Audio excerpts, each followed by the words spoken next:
Good morning, everybody. Thank you for coming. This is the kickoff meeting for our 2024 competition, Division A competition.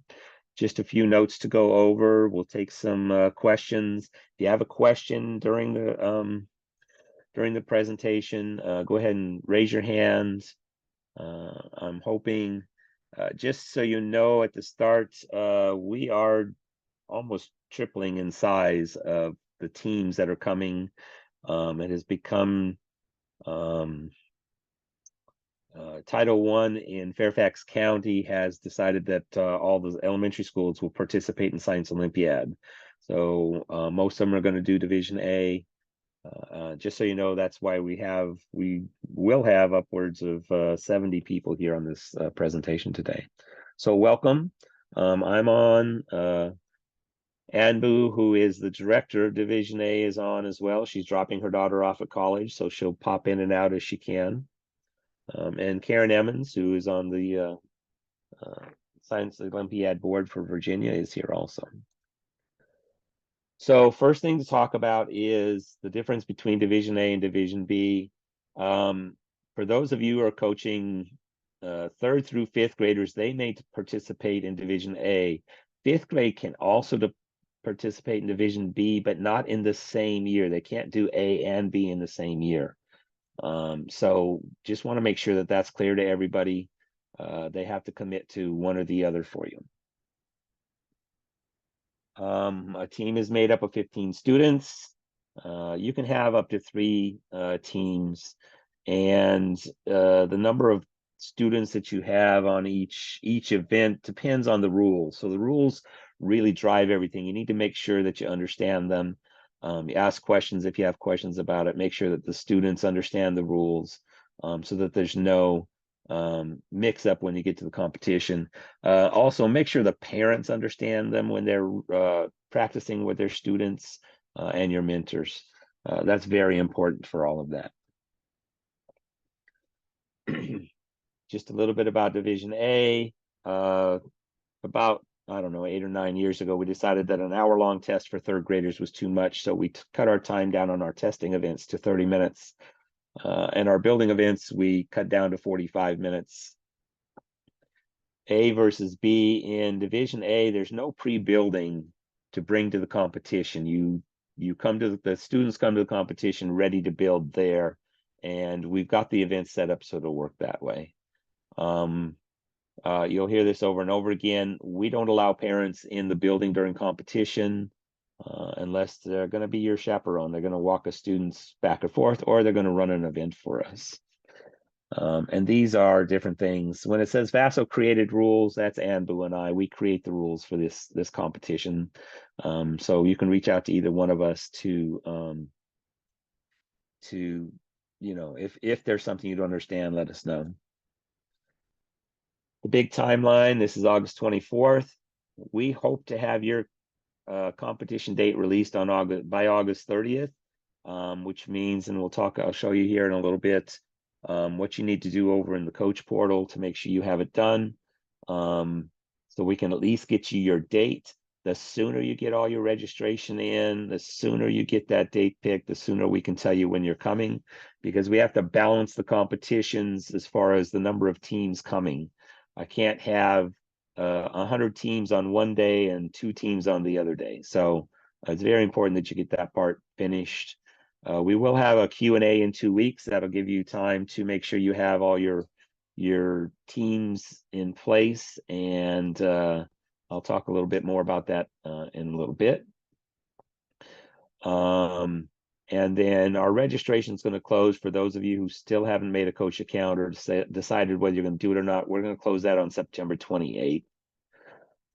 And for that registration, it is the coach. It's not mentors, it's not parents, and we'll talk a little bit. Our demographics last year, just so you know, we had 30 schools participate. This year, we're expecting 75 schools. So you can see that it is 1.5 times more than what we had last year. There is a place for everybody. We hopefully have taken that into account as long as we keep our team numbers low. So, and that's what we're hoping, because this is a growing year, and Fairfax County, understands that this is a growing year. There was a question last year about buying the Science Olympiad kits for Division A. The kits, we don't look at those as for our competition. We built our competition ourselves. So this slide right here, and I'll be sending this out to everybody, which basically shows you what's in the Science Olympiad kits that they have listed on their website, and how it might compare to something we're doing for Division A. So if I take something like aerodynamics, Origami Glider has questions about aerodynamics. So to me, our competition is more about researching, making sure that the students understand the basics of some of these things, so that so that they can have fun and build on those skills later on once they get into Division B. Each one of our rules, it lists exactly what materials we're going to give them at the competition. So you can go and you can purchase those or find those within your building to use. I'm going to pause for a moment. And are there any pressing questions out there? So there is a question regarding kits. Nikki is asking whether the kits are helpful or not. Truthfully, I don't see the kits being helpful. They've got a one-page rule type of thing. This is how you would run an event. Well, we've got that in our rule book already. And our rule book's 14 years old now, that we've been building this rule book the same way. So the kits will give you some materials that you could use, but going down to your grocery store and buying straws to practice bridge building or tower building is just as easy than, spend $5 at your grocery store versus, $50 or $300 for a kit.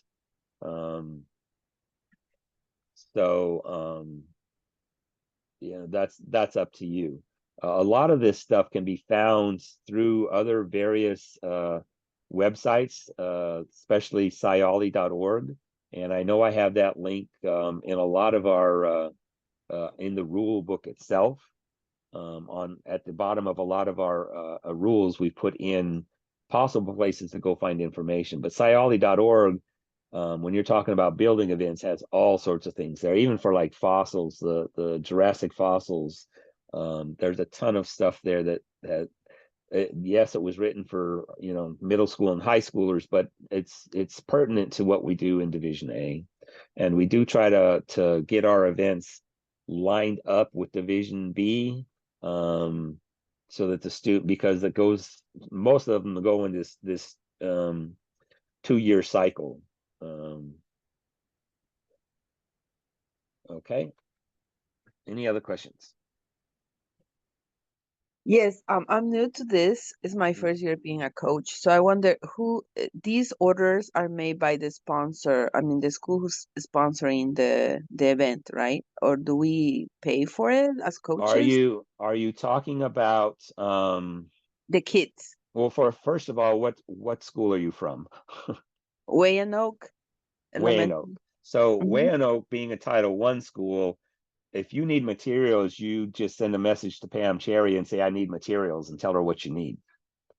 I Or see. your school, you can go to your school and say, I need to buy these, and then they're going to tell Pam Cherry to repay the school. Oh, okay. Okay. Thank you. Hmm. Yeah, so Title I's a little different. Title I, you can you actually should have this kit in your school. Because That's what I Title was told. Yes. And sorry to interrupt. no, That's it's what I fine. was told. And she said that there were many boxes waiting for me. So I think I have to go and do an inventory of what I got. Is that Yeah, what I'm supposed to? the Okay. box you're looking for is about 3 feet long and 2 feet tall. Okay. It's a big box. Uh, you Okay. might Yeah. you might see some plastic wand looking things sticking out that are like 3 feet long also. So once I open the box, I have to do an inventory of everything that's there using the yeah, forms you yeah. send, right?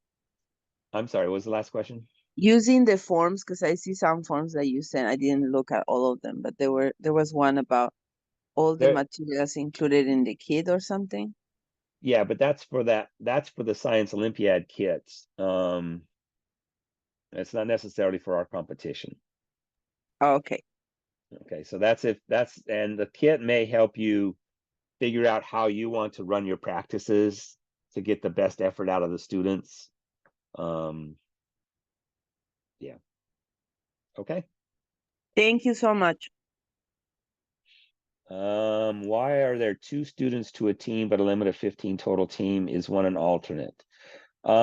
Kate, in the rules for each event, it lists how many students would do that event. So here, origami gliders a 2-person, ecosystems is a 2-person, catapult is a 2-person. Sometimes we do have, and I can't remember, picture this might be a 3-person. So it's a matter of that dance of how are you going to schedule 15 students within the 25 events that are there. So when we say the team itself, each set of teams the school can bring would be 15 students for 25 events. And then if you have a second team, it's a different 15 students for 25 events. So you might have 2 events that are doing, say, anatomy, or 2 groups of students doing anatomy. They would be on different teams.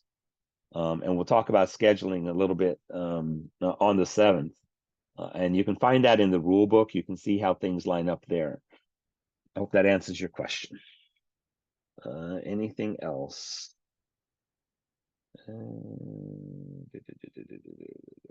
Okay. All right. So let me continue now. Your responsibility of a coach. You need to make an account in the coach portal, and I'll take you through how to get into the coach portal if you haven't been there yet. The biggest thing we need to know is how many teams you are bringing, because that's going to decide. The next step is, and maybe I'll show that after I get done talking about this slide. The next thing is what days are you coming, or do you want to come? Because you get to choose 2, and we'll try to honor those as best we can. And if you don't have your registrations in and everybody else does, you may be left with having to come to a day that you don't want to have. We try to honor it, but sometimes it just doesn't work. It's based on numbers. Make sure that you are filling out those school registrations forms, getting the principals to sign them or the assistant principals to sign them, and getting them turned in. The next thing, make sure you review that manual. More questions than not could be solved by parents reading the manual, coaches reading the manual, mentors reading the manual, and students reading the manual. Every competition day, we have students come in or parents come in and say, we didn't know this was on the test or whatever. We've done our best to make sure you have all the information you can. With tests, we will not specifically tell you what's going to be on the test. We want the students out there researching, finding information, going down those rabbit holes, and enjoying learning about science. So we're not going to say that you have to know what 1 + 1 is. I'd rather you know what X + Y is.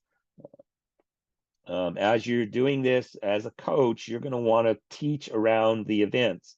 One of the ways that I've set up my teams in previous years is I've said, okay, I've got 3 teams at my school. Anybody who's doing anatomy, I'm going to work with you on Monday. Anybody else, you're going to study in your event. You're going to go out and do your research, or you're going to go out and practice your building. So I do that round robin thing, so that everybody has an activity. There's also been some years where I don't invite everybody to come at every practice I have. One, because there's 45 students, and that's really too many for me to work at any one time. But how you set that up is up to you. Make sure you are communicating with an after-school coordinator at your school or your principal if you need rooms for practice. Title I schools, talk to that out, find that after school coordinator. And I was told at my last meeting that they'll provide snacks if you tell the after school coordinator you want snacks. Also, you know, the principal is going to sign your forms, but reach out to those people in the building and that goes for any team. Reach out to your school and see what space they have for you after school so that you can meet there. Our first year, if you're a first year coach, some recommendations: start small. Just have one team. Get into the habit of looking, of seeing how you would schedule everybody. It can be daunting. We're here to help you. So if you need some help, make sure you reach out to us for things. I'm looking back through the chats here in a moment. One of the things that always comes up every year is, can a student participate by themselves in an event? Of course they could, but not in building events, because well, you could in building events, but it's harder. Two hands work very well in building events. We've had a lot of teams do that over the years, and part of that comes from, well, you know, Johnny's not here today and Mary's at the competition.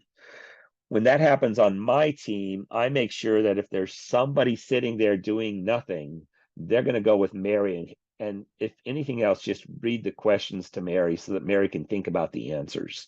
I don't allow my third graders to go to any events alone because they're just too small. They're too intimidated sometimes by, you know, having to converse with an adult in the room and ask questions of the adult in the room who's going to be grading their test. So I always make sure my students, there's somebody there that's not in an event. They may be studying for a different event, but I'll send them anyway, just so that there's somebody that they can talk to. Target your audience. Make sure you find some science lovers out there. Again, I think I answered this a little bit earlier. We have 25 events. There are 19 events that anybody on your team can do, and there are 6 events that only third graders can do. And we went to this model because the third graders, being as young as they are, just coming up from second grade, they don't have that extra year of experience that a fourth and fifth grader does. It also allows me as a coach to save some really cool events for third graders to do so that they have a good time at it, and they'll come back the next year and be on the team again. Again, read the rules. Once we tell you your date, don't commit. And you look in the rules manual, you see the schedule for the day. Don't commit to any times to families. I know that this time of year, soccer is starting up, lacrosse is starting up, field hockey is starting up, basketball starts up. Through this time, and they wanna pick and choose what time they can come or bring their child to Science Olympiad. Don't commit to those times until you know your team number. And I'll show you the schedule here in a moment, and then try to grow your program for next year. All right, let me go through some questions again here. How many volunteers should I recruit for competition day? You need a chaperone that can walk the students in and out. You probably, for me, since I'm usually the only coach, I also have a parent or parents in turn stay by my team area, whatever it is, and make sure that they gather the students for me, make sure they're ready for when the chaperone comes out to get them. So I make sure that you're going to need at least 2, and I've run it with 2. The other thing here is when we talk about volunteers, you as a coach, and I've done this many times, you can volunteer to run a half-day event. And that's where you rely on your parents to make sure your parents are watching your kids, getting them to and from their competitions. It can be done. It's a little stressful, but it can be done. All right.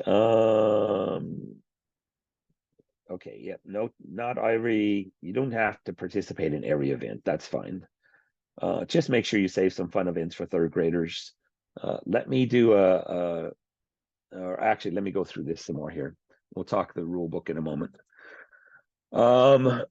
We've had to distinguish the difference between a coach and a mentor and a volunteer because invariably on competition day, we have people walk into the VASO office and start asking questions, and they're questions that the coach could have answered before.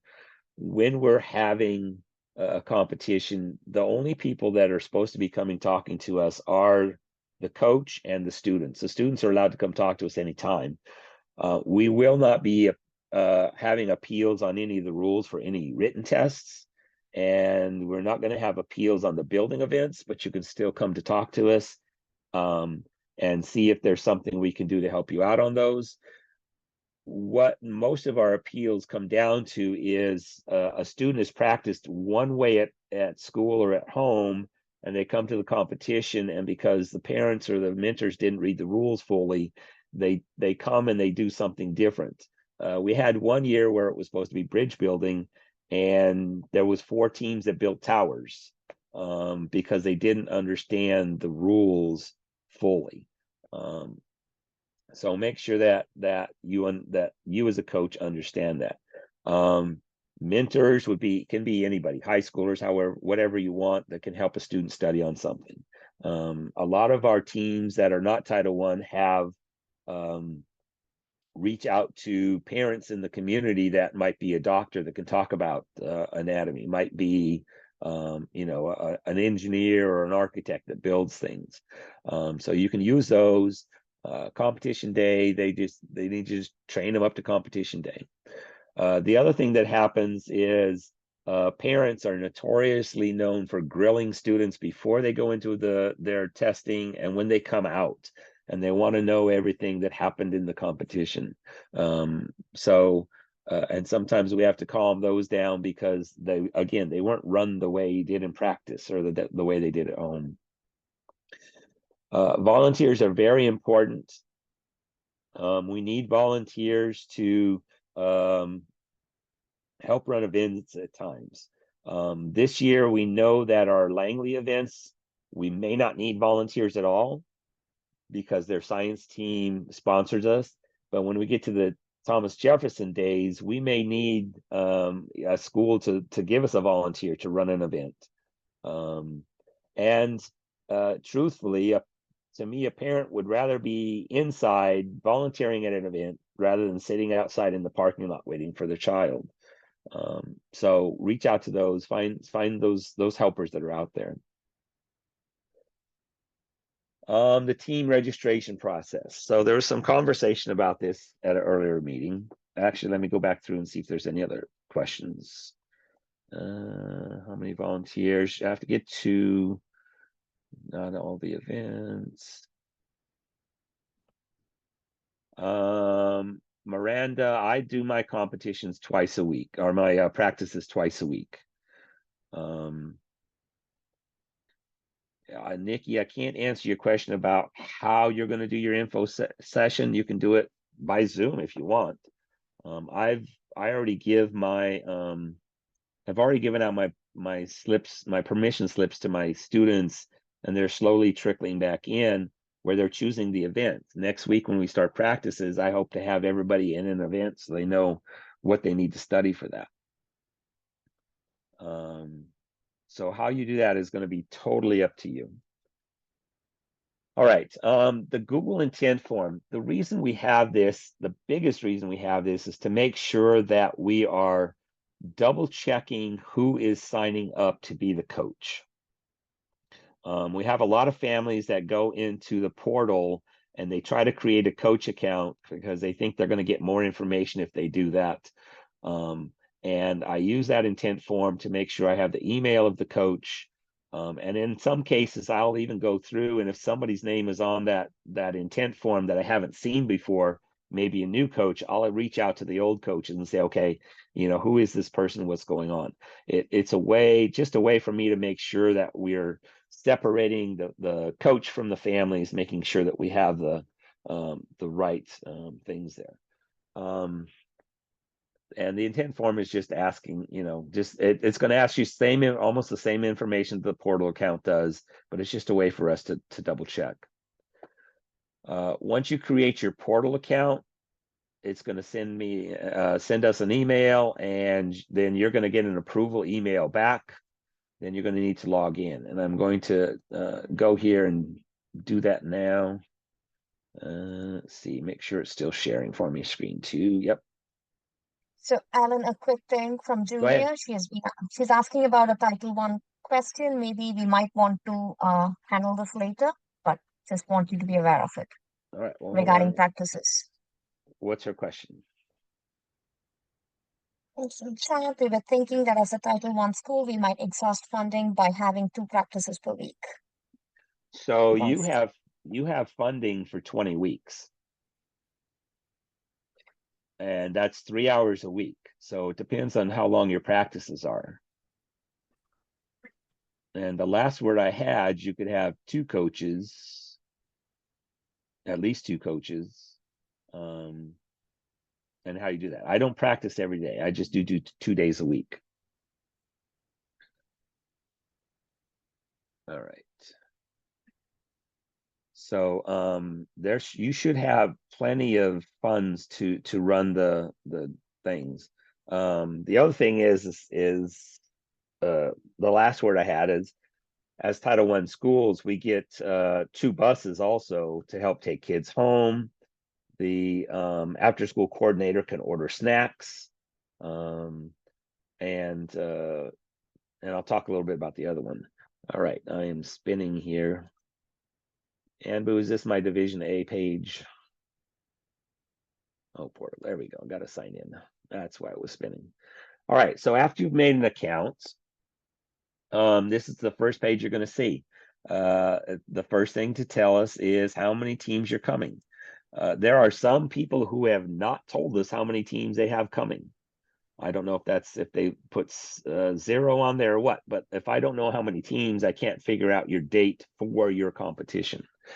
So I'm just going to say that I have 2, and I hit submit. And then it brings me into my big coach portal. And in here, I can see what my registration status is. If I click on that, it's going to tell me that I haven't given my choices for my tournament. I haven't submitted my forms. I haven't paid in full. If you are a Title I school, I'll show you the click here in a moment. You just have to make an invoice if you're a Title I school, and it'll automatically tell us that Title I is going to pay for it. Title I schools, just if you don't click on that, then the system might not let you start selecting building event times later on, and we'll talk about that in a moment. Once you click that make invoice button for all teams, you can't change the team number of teams unless you contact us within the system. So let's say that you're a Cardinal Ridge out in Loudon, and you say, well, I'm going to start with 1, and then all of a sudden you've got 30 other kids that want to participate. Just contact us, and we can get the number changed for you, and get a new invoice out to you. So in here, my registration is not complete. I can click on registration paperwork and print it out. These are the papers that the it's going to download me, sorry. These are the papers that the principal has to sign, acknowledging that you are the coach, acknowledging you're the coach, the principal's there. If you have a school-based sponsor, somebody other than the principal, that can sign on this also. And it just talks, it's got some paragraphs that you need to read through. I'll call it the legalese, and that's what it is. So on this same page here under my registration status, I'm going to go in and select my tournament dates. So down here, my first choice, I'm going to select, and I always do the first day because I'm there for fun. Some of the more high-powered teams like to go the last day just because. And then I want to select a second day that's different than that first day. So I always try to go first. And then when I submit, oh, there's a problem with my tournament choices. Go back to that page. All right. Oh, the problem is I have to select 1 for Langley, and I have to select 1 for Thomas Jefferson. So I have to pick. I can't put them both for the same venue. All right, so I click submit, and still says I'm not complete because I haven't turned my forms in, nor have I paid the money or have I made the invoice. So if I make the invoice, those will change. So that's part of your coach portal. And then when I get down to the bottom, I can go into the student signing up and I can see if students have signed up for my team. And then in here, if I have more than one team, after I've got all my information in, I can start putting them on teams. Like if I have for me, I'll have a 3rd grade, a 4th grade, and a 5th grade team. I can put Samwise on one and Jessica on another and Charles on another. Once I get into that, I've got all my registrations finished. The other thing Actually, that, Alan, I'm Go going to ahead. amend that slightly. Go ahead. That ability happens after you assign them to a tournament. But once they've completed all their registration, they Okay. go into a queue to be assigned to a tournament. Okay. So again, that's more important for everybody to get into that coach view and get your tournament preferences in there so we can start assigning you. The one button that is not here is the button that allows you to set your times for your the building events for your team. And let me get into that here in a moment. Let me bring up this page. This is our rule book. And in our rule book, we have our schedule down here. And I know that this is probably not big enough for you guys to see very clearly. But you can see we have the times across the top when events will happen. And one thing I want to point out is every team is going to have an event that has a conflict on it. So, or has a conflict during the time of the day.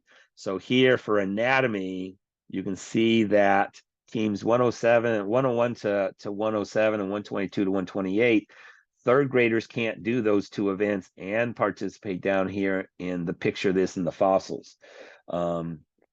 So they have to, that's where you as the coach are going to, start picking and choosing, are you going to do anatomy or are you going to do fossils? And everybody has this through the schedule. And this is why you just can't, you got to wait for that team number before you start scheduling times for students. Once we give you that team number, then you can get in here. So this is just teams 1 through 7, really. The 1 basically means it's the first competition of the year. And the 0107 is your competition, your team number, sorry. And then down here at the bottom, all of these events from Build-A-Barge down to Balloon Car, you as a coach need to find a time within a student's schedule to put them into that event. So origami glider, let's say that the only time I have Susie available for origami glider is 11 o'clock. I have to go up to the top here and make sure Susie's not in another event at 11 o'clock. We will not move any times for any teams in the top schedule at the top, in the testing event at the top. And if you are like my school would be 1, 2, and 3 teams, we all have to go to anatomy at the same time. I can't send one team and then think I can put them into another time. All teams for testing events, all school teams for testing events have to come in the same.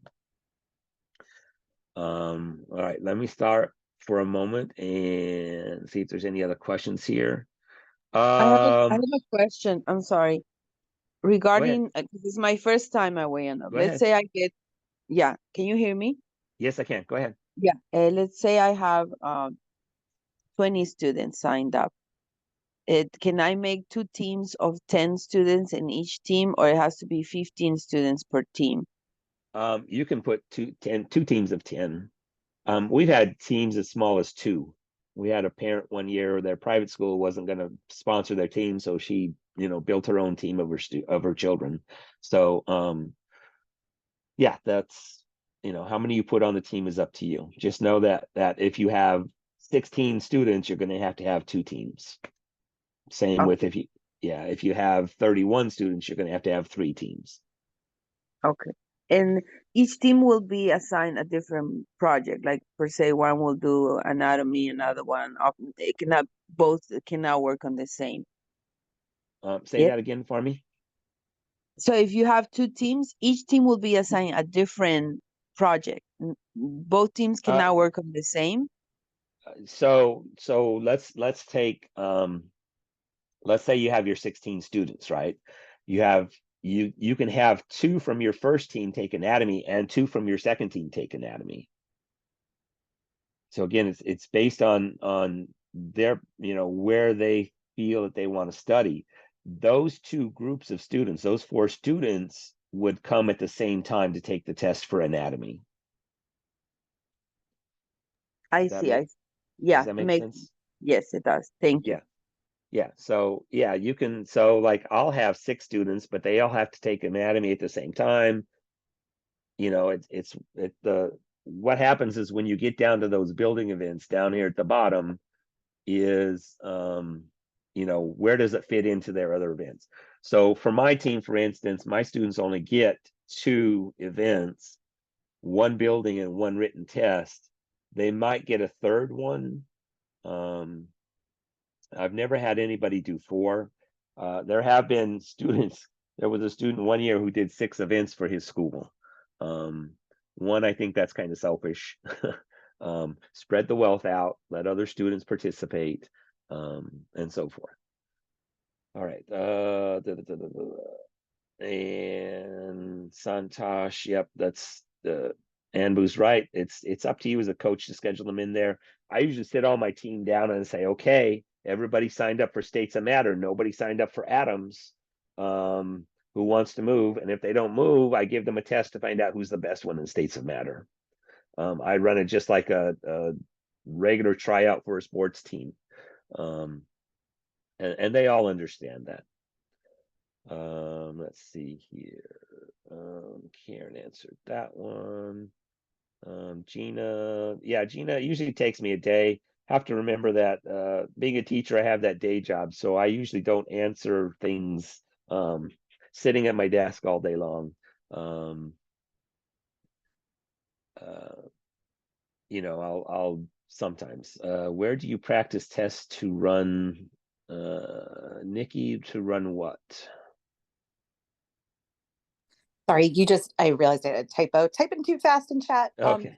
Question was, you were saying, hey, when you have a ton of people who love anatomy and you're trying to figure out, how to make it fair and Right. so everybody gets an opportunity to join. Where do you get like the questions? Do you just make them up, or are there practice tests, or how does that work? I go to scioli.org. Okay, so that's a good resource then. Yeah, so in scioli.org, it's run by alumni of Science Olympiad, and they've been collecting tests from coaches. And granted, some of the tests are written for juniors and seniors in high school, but it still gives you a good start of, if the child understands this or knows something about it, they're going to be able to answer the question. But they give you, there's tests out there, there's answers to the tests. There's also individual web pages for the B and C events, not for the A events. It's and that's where I pull them from. It's SCI. Let me write it here. SCIOLY.org. Yep, Ambu beat me to it. And that's where I get a lot of my material from. Some of them are like the origami glider, that's on aerodynamics. You're not going to find anything on origami glider, but there is a website out there that talks about origami glider. The gentleman who created these gliders, so the students can see practice videos, everything else. YouTube is another place you could check for some of these. Khan Academy is another one that I use. The North Carolina Science Olympiad group, they have tons of resources out there also. So there's things out there. It's just being able to sit down and focus and take the time to do it. And that's where, for a lot of teams, mentors come in, because they can sit there and they can look at some of this stuff. All right, let's get back to our Are there any questions about the coach portal that we could answer?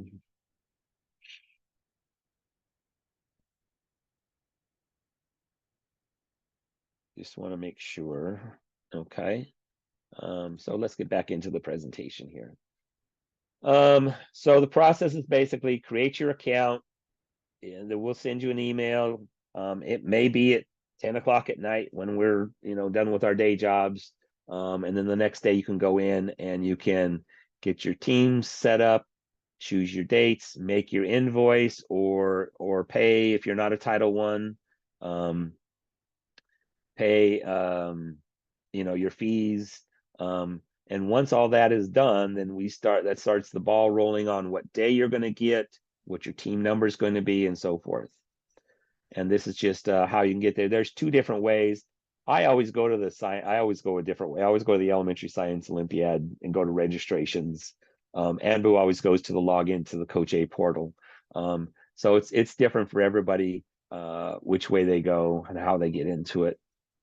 For those of you who have not been out to the portal, let me get into that page really quick. Let's see, where am I at? Or not the portal, I'm sorry, the website. I'm gonna have to X out of this for a moment really quick, sorry.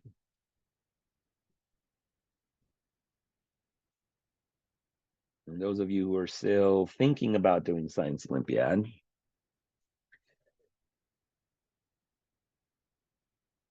all right. Are we looking at the web page? Gotta make sure.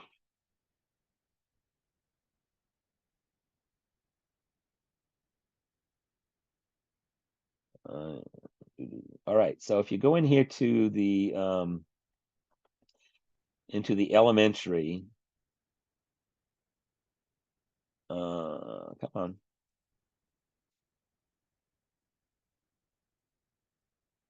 We're slow today, Karen.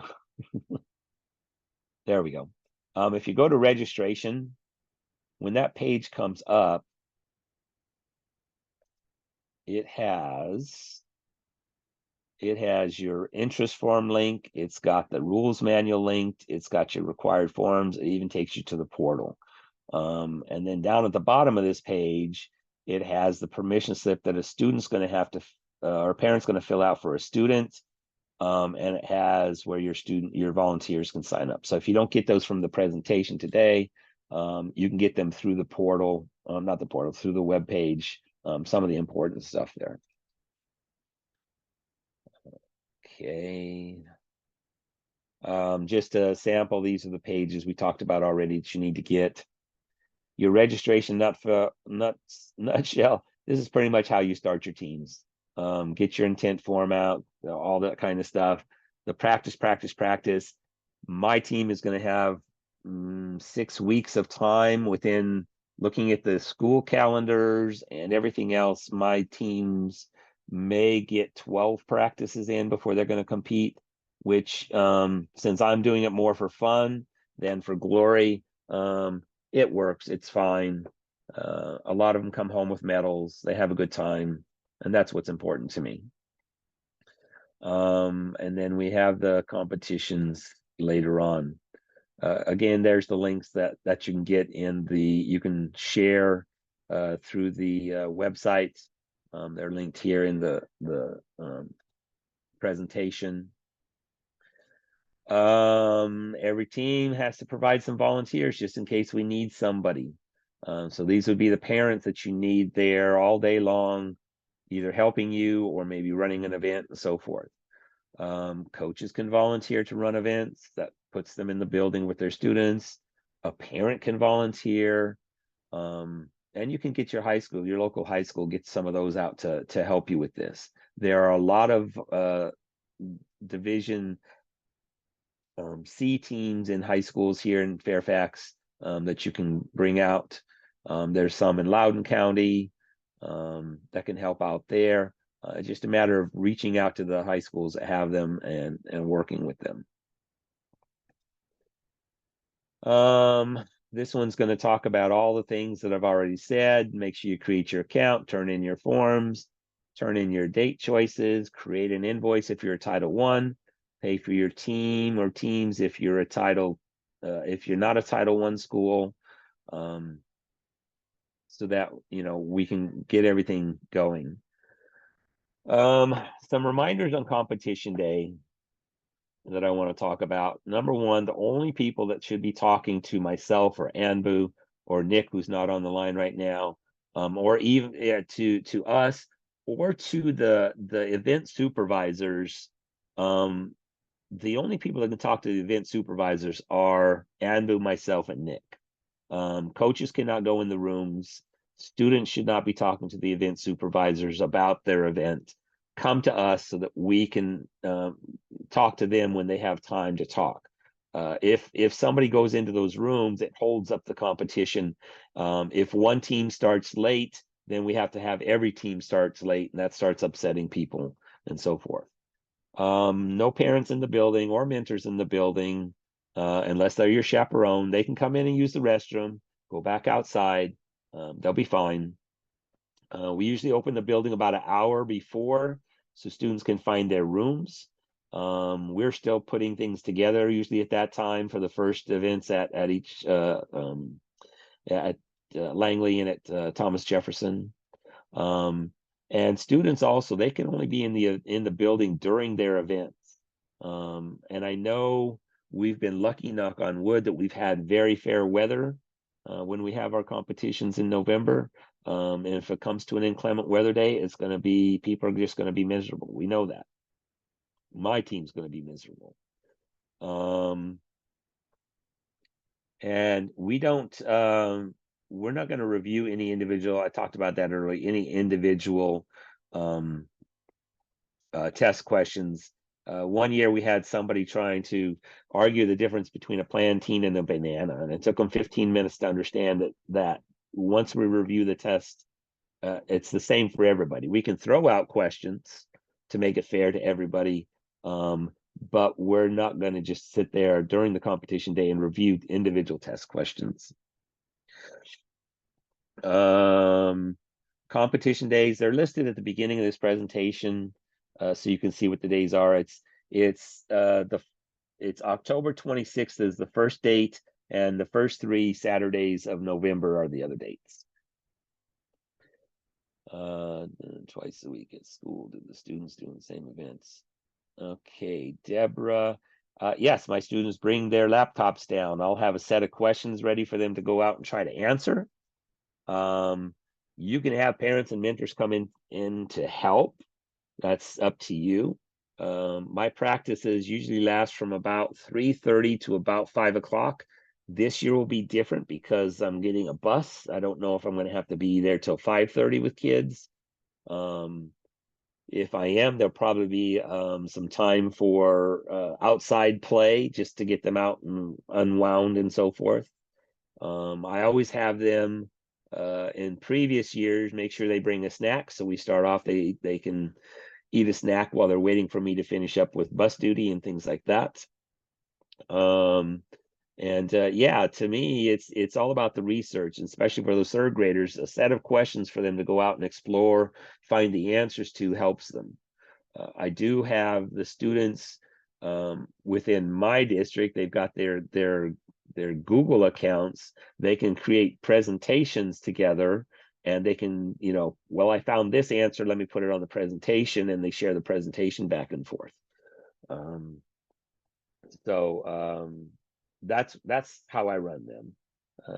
Instruction coach to pick what day we wanted. I'm meeting on Wednesdays.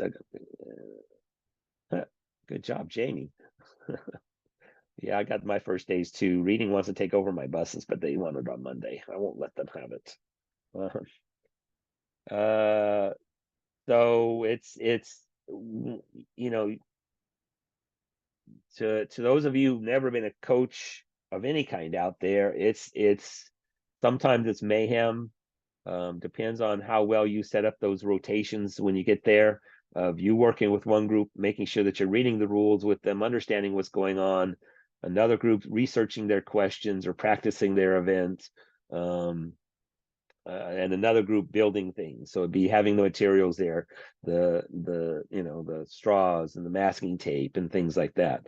There are a couple events that it's probably going to be like our solar car that we're trying out this year. It's going to be expensive to get those parts.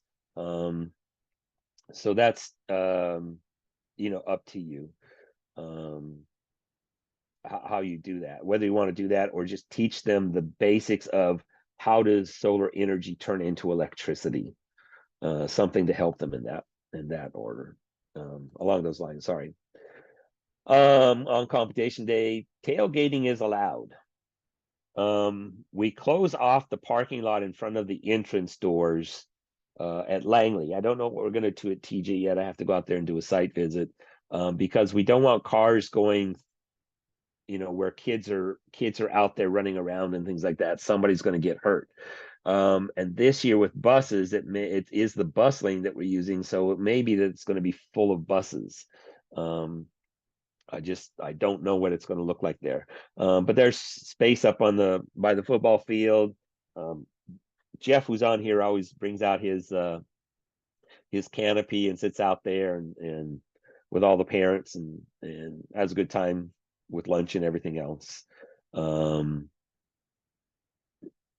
type of thing.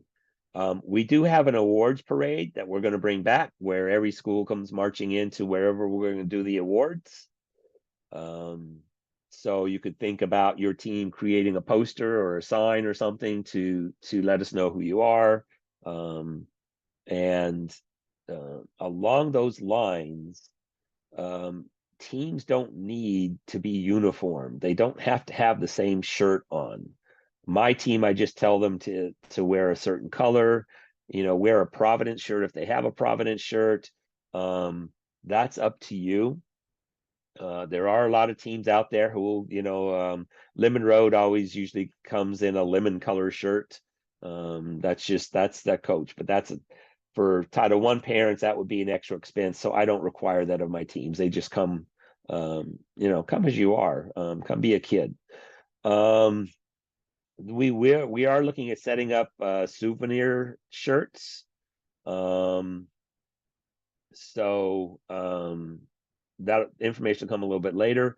It's hopefully is going to have the events down at the bottom of the slider, pictures, icons for all the different events.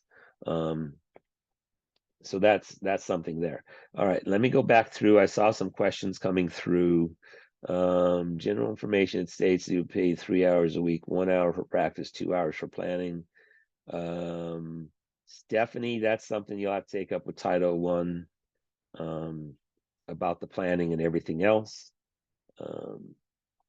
I can't answer that question. Once we pick a competition, say anatomy, will we get the preparation materials? So I don't send out any preparation materials for any team. You're going to have to find your own preparation. That's where Khan Academy would come in. This year it's on circulatory systems. They're a good place for kids to watch videos on. Tons of YouTube stuff out there. Questions through Scioli. We do not send anything out, because if we do, then people are going to think that's exactly what's on the test. And our test writers, I want to give them some leeway so that they can, within the realm of the what's written in the rules, come up with a test for it. So if you read the rules and what's in the rules, you should be able to come up with some questions or some ideas for how the student should study some things. Santosh, can we do the awards? And we are trying as hard as we can to get the awards ceremony inside.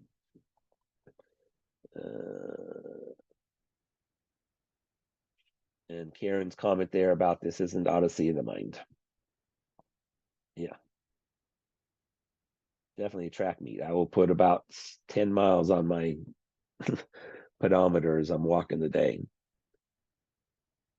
Fee structure. This is the first time in about 5 years we did have to raise the prices a little bit, because it is kind of materials are getting kind of steep out there. Title I schools, you don't have to worry about any of this. Most of you are down here under the EDI 43, but Title I is going to take care of that. If you believe that you are a school that qualifies for a reduce, just let us know and we'll go out and investigate. We do that through the state of Virginia. They have a website out there with all sorts of statistics and we can look all that stuff up. Title I specific, I did talk about this earlier. Make sure your transportation knows that your bus needs to stay there all day. You got plenty of buses to do that. And please don't use your fcpsschools.net email because Fairfax County blocks us from sending you any notes or anything.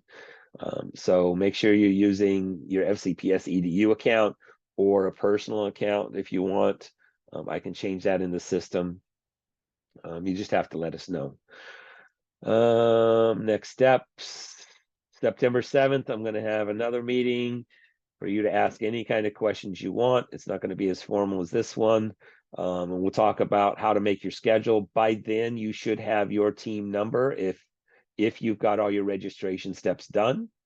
If you don't have your registration steps done by that time, you're welcome to come just to hear what we have to talk about. And those of you who are still thinking about it, registration will close on September 28th. But I will caution you that if you wait that long, you might be going to the October 26th competition because everybody's going to start filling up where they want things to be.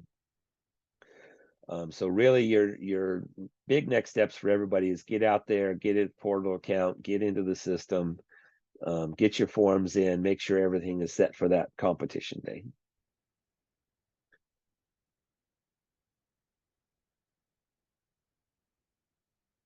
Deborah, that's totally up to you whether they drop off kids or not. That's totally up to you. My parents come and go. I tell them they can come and go. Once a student's done with all their events, they can leave for the day. So a lot of my, this is, like I said, this is the first year I'm going to probably request a bus for parents to get kids, for me to get kids there, which means they are dropping them off at my school. And then they'll be welcome to come pick them up as long as they tell me they're leaving. The iPhone user there, students can be added at any time. It's the team numbers, you know, if you have to go above, if you say you start with one team, if you got to go to the second team, then just got to let us know that you need another team, and so forth there. Let me see if there's anything else here. Okay, questions, general questions. You can raise your hand, turn your mic on, however you want to do it. I don't think I have anything else after that. No. All right. Who's any questions out there?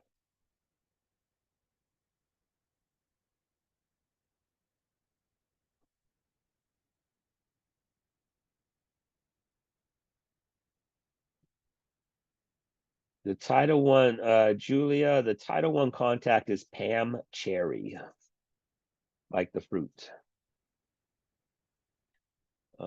She is, or I can put these two names in here. Pam Cherry, Sonia BHID. These are the two ladies up in the Title I office that are I've been working with. Those are the ones who can answer your questions.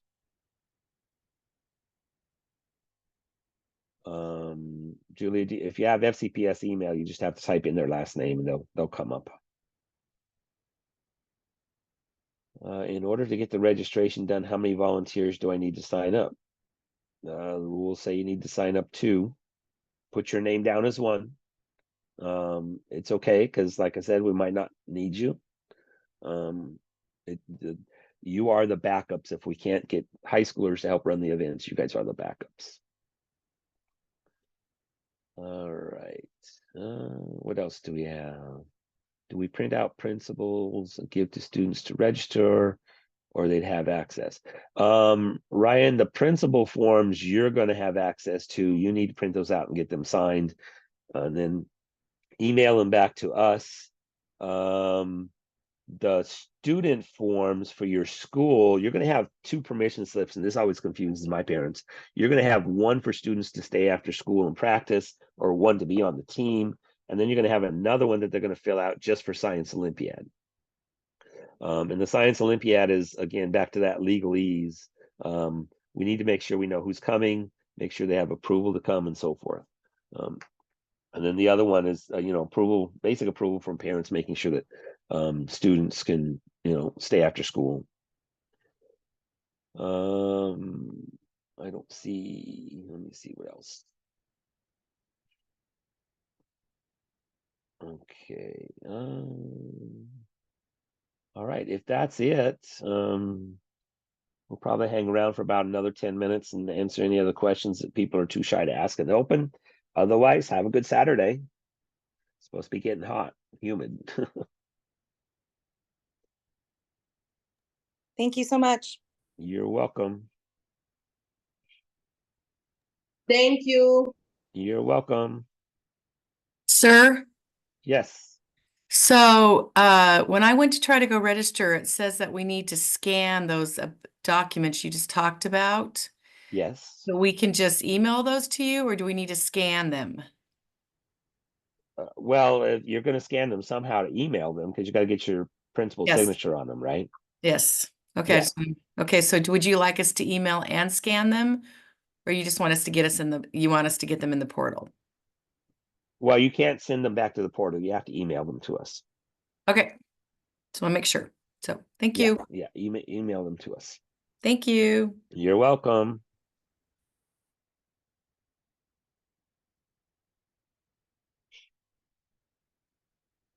Oh, Nick made it on. Hey, Nick. Hello. What are you doing lurking back there in the back? Just hanging out. All right. I'm going to stop recording. Stop recording.